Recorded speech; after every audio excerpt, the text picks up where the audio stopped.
Hello bachcho, let's read the question. The question says directions in the question. Two statements are given as statement 1 and statement 2. Mark the correct choice as 1. Both statement 1 and statement 2 are correct. 2. Both statement 1 and statement 2 are incorrect. 3. Statement 1 is correct and statement 2 is incorrect. 4. Statement 1 is incorrect and statement 2 is correct.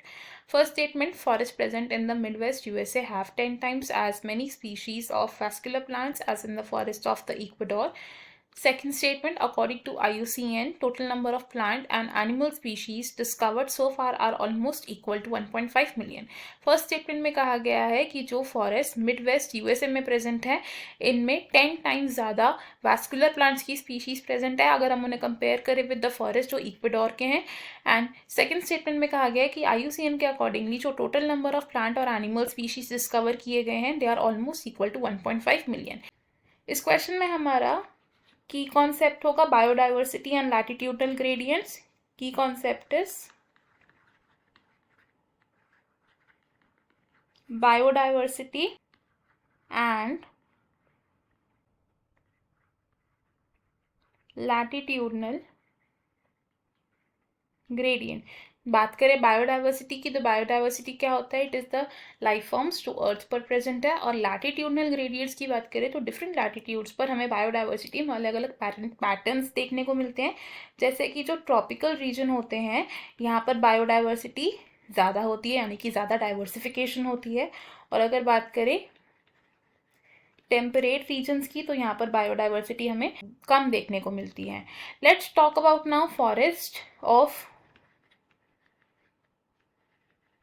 Ecuador. तो इक्वेडोर के forest कहाँ पर present होते हैं? In the tropics. अब tropics में biodiversity ज़्यादा है तो अगर हम इक्वेडोर के फॉरेस्ट को कंपेयर करें with the forest of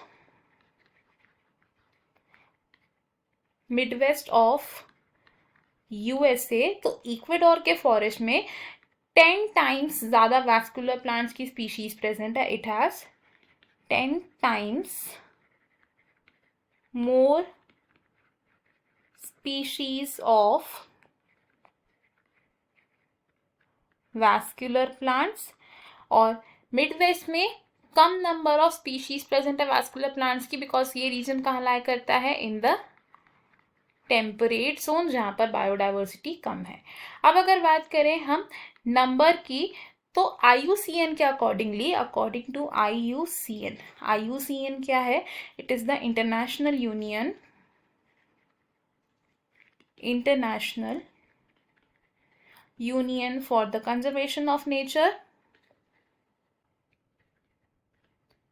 For the conservation of nature तो IUCN के अकॉर्डिंगली तो टोटल नंबर ऑफ स्पीशीज जो रिकॉर्ड किए गए हैं आज तक वो कितने हैं? They are slightly more than 1.5 million यानी कि 1.5 मिलियन से कुछ नंबर ज़्यादा ऑफ स्पीशीज़ रिकॉर्ड किए गए हैं. तो अगर हम अपने स्टेटमेंट्स देखें हमारी फर्स्ट स्टेटमेंट यहाँ पर रॉन्ग है, सेकंड स्टेटमेंट भी रॉन्ग है क्योंकि मिडवेस्ट यूएसए के जो फॉरेस्ट होते हैं यहाँ पर ज़्यादा स्पीशीज प्रेजेंट नहीं है वैस्कुलर प्लांट्स की. एंड IUCN के अकॉर्डिंगली जो total number of animals and plant species हैं they are slightly more than 1.5 million ना कि इक्वल टू 1.5 मिलियन. तो अगर हम अपने ऑप्शन देखें इनमें से हमारा ऑप्शन 2 करेक्ट हो जाएगा. Option 1, option 3 and option 4 wrong होंगे. हमारा फाइनल आंसर है option number 2. I hope you understood it well. Best of luck. Thank you.